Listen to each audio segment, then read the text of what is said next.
এখানে খালের পাশে, খালের পাড়ে যে একটা ঘোড়া ঘাস খাচ্ছে সেখানে যাচ্ছি। লামিশা মামার সাথে রয়েছে, আমরা চলে এসেছি প্রায় কাছাকাছি। ওই তো ওখানে আমরা একটা ঘোড়া দেখতে পাচ্ছি।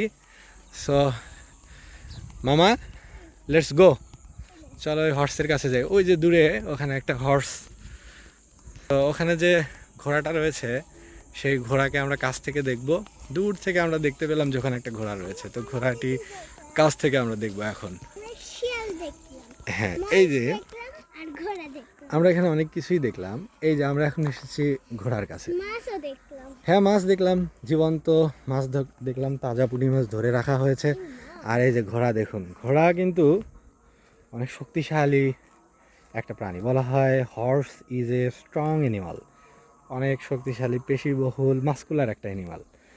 এবং এটা কিন্তু অনেক বেশি ভার বহন করতে পারে, দৌড়াতে পারে, গাড়ি টানতে পারে, মানে খুব সুইফট, খুব দ্রুতগামী, খুব শক্তিশালী, খুবই এনার্জেটিক, প্রফুল্ল মেজাজের একটি প্রাণী হচ্ছে এই ঘোড়া। এটা ঘোড়াকে আমরা কাছ থেকে দেখছি এবং এটা একটা চোখের সৌন্দর্য যে ঘোড়াটি ঘাস খাচ্ছে শান্তভাবে, সুন্দরভাবে, এবং সেটা সেটা তাকিয়ে দেখা, এটাও একটি রোমাঞ্চকর ব্যাপার।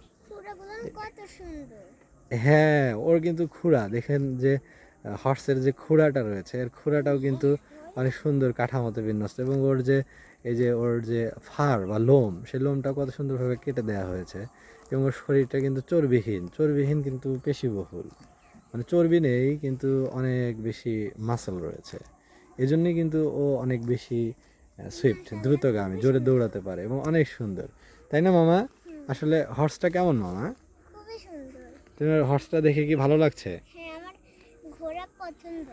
ওকে, ঘোড়া প্রাণীটা আমার খুবই পছন্দ। ওকে, হর্স আসলে একটা সুন্দর প্রাণী, এবং আমরা হর্সটাকে দূর থেকে দেখে ডিটেক্ট করলাম যে there is a horse there. So let's go, ওটার কাছে যাই এবং ওটাকে দেখি। তো অবশেষে আমরা তার কাছে আসলাম এবং দেখলাম